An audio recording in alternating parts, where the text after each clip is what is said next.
നമസ്കാരം, മെട്രോ മാറ്റിനിയിലേക്ക് സ്വാഗതം. കുറച്ച് ദിവസങ്ങൾക്ക് മുൻപായിരുന്നു ബിഗ് ബോസ് മലയാളം സീസൺ 6 അവസാനിച്ചത്. എന്നാൽ ഷോ അവസാനിച്ചെങ്കിലും ഇതേ ചുറ്റിപ്പറ്റിയുള്ള വിവാദങ്ങളൊന്നും തന്നെ കെട്ടടങ്ങിയിട്ടില്ല. സീസൺ 6 ഏറ്റവും കൂടുതൽ ശ്രദ്ധിക്കപ്പെട്ട, വിമർശിക്കപ്പെട്ട മത്സരാർത്ഥിയായിരുന്നു ജാസ്മിൻ ജാഫർ. ബിഗ് ബോസിനകത്തായിരുന്നപ്പോഴും ജാസ്മിന്റെ വ്യക്തി ജീവിതമായിരുന്നു പുറത്ത് വാർത്തകളിൽ നിറഞ്ഞിരുന്നത്. ഇപ്പോഴും ഇത് തന്നെയാണ് സോഷ്യൽ മീഡിയയിലെ ചർച്ച. വിവാദങ്ങൾക്ക് യാതൊരു കുറവുമില്ല. ബിഗ് ബോസ് ഹൌസിൽ ആദ്യ ആഴ്ചകളിൽ തന്നെ ചർച്ചയായ വിഷയമായിരുന്നു ജാസ്മിനും ഗബ്രിയും തമ്മിലുള്ള ബന്ധം. തങ്ങൾ സുഹൃത്തുക്കളാണെന്നായിരുന്നു ഇരുവരും ആദ്യം പറഞ്ഞിരുന്നതെങ്കിലും പലപ്പോഴും അത് അങ്ങനെയല്ല എന്ന് തന്നെയായിരുന്നു പ്രേക്ഷക വിലയിരുത്തൽ.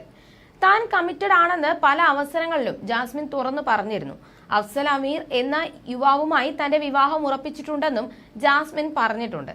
എന്നാൽ ഒരു വേള ഗബ്രിയോട് തനിക്കുള്ള ഇഷ്ടം ജാസ്മിൻ തുറന്ന് സമ്മതിക്കുകയും ചെയ്തു. പ്രാക്ടിക്കൽ പ്രശ്നങ്ങൾ ഉള്ളതിനാൽ പ്രണയത്തിലെത്താതെ പിടിച്ചു വെച്ചിരിക്കുകയാണെന്നായിരുന്നു ജാസ്മിൻ ആദ്യം പറഞ്ഞത്. മോഹൻലാലിനോടും ജാസ്മിൻ ഇങ്ങനെയാണ് വിശദീകരിച്ചത്. സീസൺ പകുതി ആകാറായപ്പോഴേക്കും തനിക്ക് ഗബ്രിയോട് പ്രണയമാണെന്ന് തന്നെ ജാസ്മിൻ വ്യക്തമാക്കി.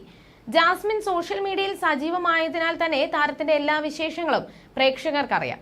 ഗബ്രിയോട് പ്രണയം പറഞ്ഞപ്പോഴും ജാസ്മിന് പുറത്ത് ഒരു പ്രണയമുണ്ടെന്നായിരുന്നു സോഷ്യൽ മീഡിയയിലെ ചർച്ചകൾ. പിന്നാലെ അഫ്സലിനെ കുറിച്ചായി ചർച്ചകൾ. സൈബർ ആക്രമണവും ചോദ്യങ്ങൾക്കുമെല്ലാം കടുത്തതോടെ വിശദീകരണവുമായി അഫ്സൽ രംഗത്തെത്തിയിരുന്നു.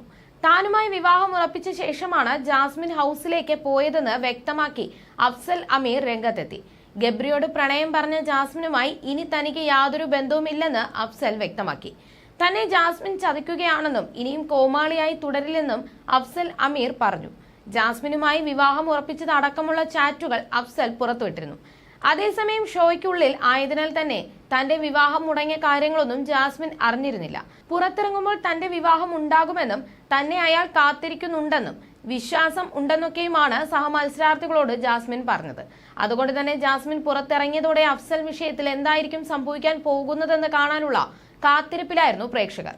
ജാസ്മിൻ ഇതുവരെയും അഫ്സലിനെ കുറിച്ച് എവിടെയും സംസാരിച്ചിട്ടില്ല. അതേസമയം കഴിഞ്ഞ ദിവസം പങ്കിട്ടൊരു വീഡിയോയിൽ തന്റെ ഇൻസ്റ്റഗ്രാം തിരിച്ചു പിടിച്ചെന്നും പലതും ഇതുപോലെ തിരിച്ചു പിടിക്കുമെന്നും താരം പറഞ്ഞിരുന്നു. തിരുവനന്തപുരത്തെ മ്യൂസിയം പോലീസ് സ്റ്റേഷന് മുന്നിൽ വെച്ചുള്ള വീഡിയോയായിരുന്നു ജാസ്മിൻ പങ്കുവച്ചത്. ഇതോടെ അഫ്സലാണോ ജാസ്മിന്റെ അക്കൗണ്ട് കൈക്കലാക്കിയത് എന്ന തരത്തിലുള്ള ചർച്ചകളും ഉയർന്നു വന്നിരുന്നു. ചിലർ ഇത് സംബന്ധിച്ച് അഫ്സലിന്റെ ഇൻസ്റ്റഗ്രാം അക്കൗണ്ടിന് താഴെ കമന്റ് ചെയ്യുകയും ചെയ്തു. ഇതോടെ മറുപടിയുമായി രംഗത്തെത്തിയിരിക്കുകയാണ് അഫ്സൽ. ഒന്നാമതായി, എനിക്ക് എല്ലാ സോഷ്യൽ മീഡിയ അക്കൗണ്ടുകളും തന്നിട്ടാണ് പോയത്.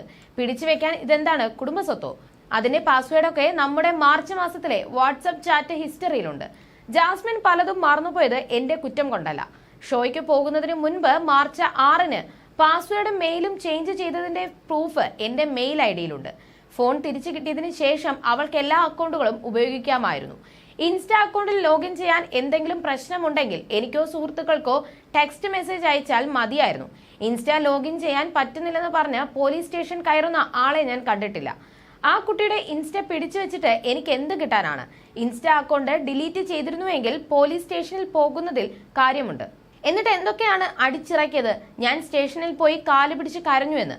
പോലീസുകാർക്ക് പോലും ഇത് തമാശയായി തോന്നി. ജാസ്മിൻ എന്നെ 3-4 തവണ വിളിച്ചപ്പോൾ എനിക്ക് എടുക്കാൻ തോന്നിയില്ല. സംസാരിക്കാൻ ഒന്നുമില്ല എനിക്ക്. ഒരു മെസ്സേജ് അയച്ച് ചോദിക്കേണ്ട കാര്യം വലിയ വിവാദമാക്കി മാറ്റിയെന്നും അഫ്സൽ പറഞ്ഞു. You're watching me on metromatney.com. on metromatney.com. metromatney.com. Subscribe for more videos. Subscribe for more videos. Subscribe here for more videos. Subscribe now. Thank you.